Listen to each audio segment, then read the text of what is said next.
Ubuzima n'ubutunzi butaragana ubwenge, kiruko n'isoko iterambere ry'ejo. Mugiye nta buzima ubutunzi butagaciro, shaka ubuzima none nibwo butunzi bukomeye.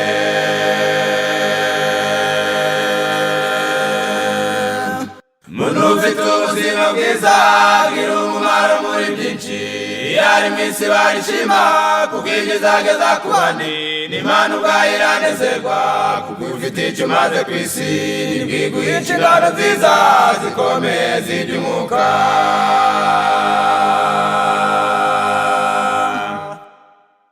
Y'umwamazi kuri gahunda y'ibinyampeke n'amatunda, imugani zikabura iwawe yewe mugenzi ujya mu ijuru.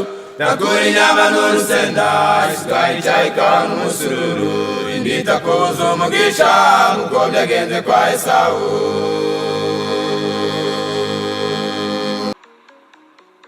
Bakunzi b'imibereho n'imirire myiza, twongeye kubaha ikaze tubashimira uburyo mukomeje kudushyigikira, ari nako mwimenyera byinshi byabafasha mu buzima bwanyu. Uyu munsi rero ntibisanzwe, twerekeje mu gikoni.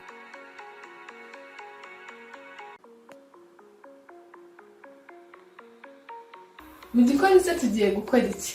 Mu gikoni uyu munsi tugiye kwiga gukora umugati wuzuye, pain complet mu rurimi rw'igifaransa niko benshi bakunda kuwita.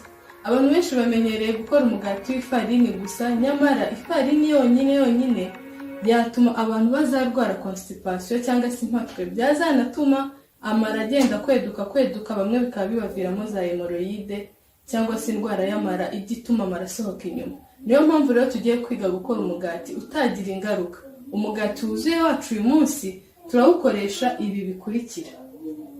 Icya mbere ni ifu y'ingano. Izi ni ingano zuzuye, gufata ingano ukazitunganya neza ukajya kuzishesha nta kindi kintu ukuyeho. Kugira ngo rero umugati wacu utazaba ukomeye cyane ku buryo wananira nk'abana, turavangamo agafarini gakeya, murabona ko yo ari nkeya ugereranyije n'ingano zacu. Ikindi turi bukoreshe ni uko mu mwanya w'isukari imaze guteza ibibazo benshi, turakoresha ubuki bw'umwimerere. Ikindi turi bukoreshe, turakoresha uyu musemburo witwa pakimaya kugira ngo umugati wacu byimbe. Ikindi turi bukoreshe, turakoresha blebon cyangwa se amavuta, nayo ngayo turi bukoreshe. Ikindi turi bukoreshe ni umunyu urimo hano. Mu bindi bikoresho dufite birumvikana turakoresha n'amazi. Hanyuma ibikoresho turi bwifashishe, turakoresha isafuriya yo gukonderamo, aka kantu umutozo muraza kubona icyo tugakoresha, ikiyiko ndetse n'aka kantu gakoze mu rubaho, ariko umuntu utagafite nta kibazo nawe yakora umugati we. Hanyuma rero akarusho k'uyu munsi rero nta furu turi bukenere, ahubwo turakoresha imbabura n'isafuriya. Ngaho mukurikire uko tugiye kubikora.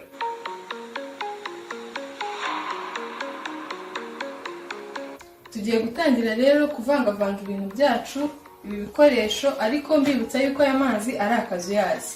Twagiye.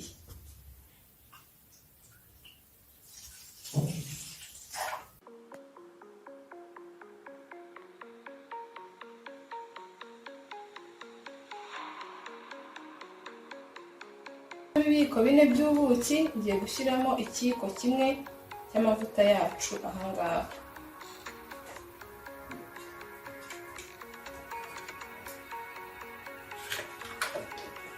Hanyuma ndashyiramo n'ikiyiko kimwe cy'umusemburo.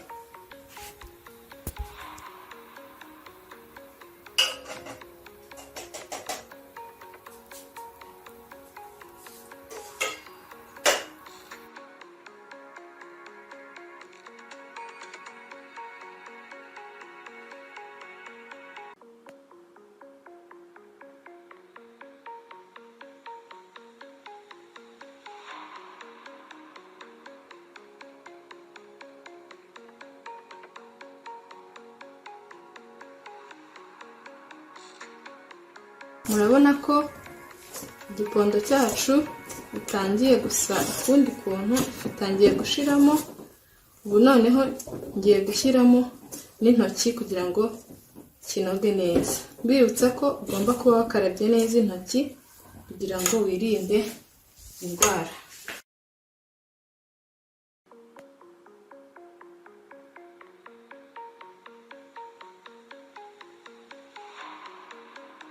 Ka kabaho kacu rero tugiye kugakoresha kugira ngo tunoze igipondo, ariko tubanje kugasigaho ifu.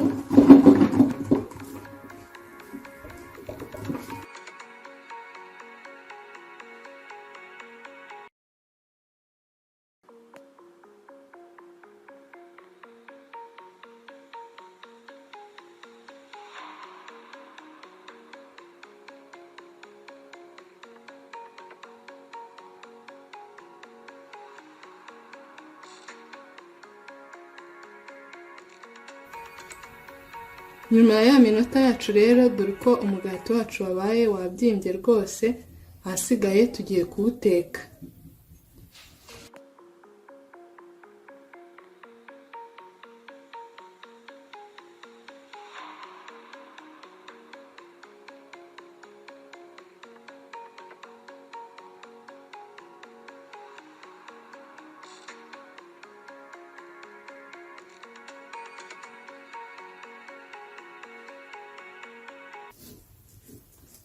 Murabona ko ni ibikoresho byoroheje, nta maforoma, ni ukugira ngo turebe ko no mu rugo iwacu nta bikoresho bihambaye dufite dushobora kwirira umugati.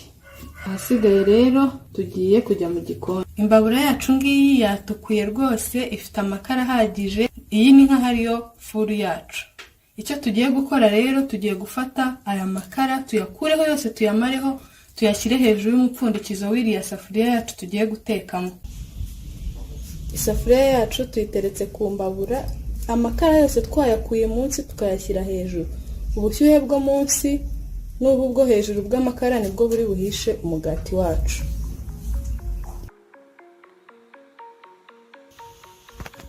Umugati wacu rero nguyu wahiye. Mbibutsa ko nta furu twakoresheje ndetse nta n'iforoma twabumbishije intoki zacu. Murabona ko byoroshye cyane kwikorera umugati kandi wuzuye, utari umwe w'ifarini gusa iwacu mu rugo, bigatuma turushaho kubaho neza kandi tutangiza amara yacu, cyane ko nk'uko nabibabwiye ifarini yonyine ishobora kuzatuma amara y'umuntu agira ibibazo kubera ko nta fibre ibirimo. Ngaho rero kuraje nawe bigerageza iwawe mu rugo, isafuriya yawe, amakara yawe, imbabura yawe, ugakoresha na bya bikoresho twaberetse, ukaba wiboneye umugati iwawe mu rugo. Biraryoshye pe!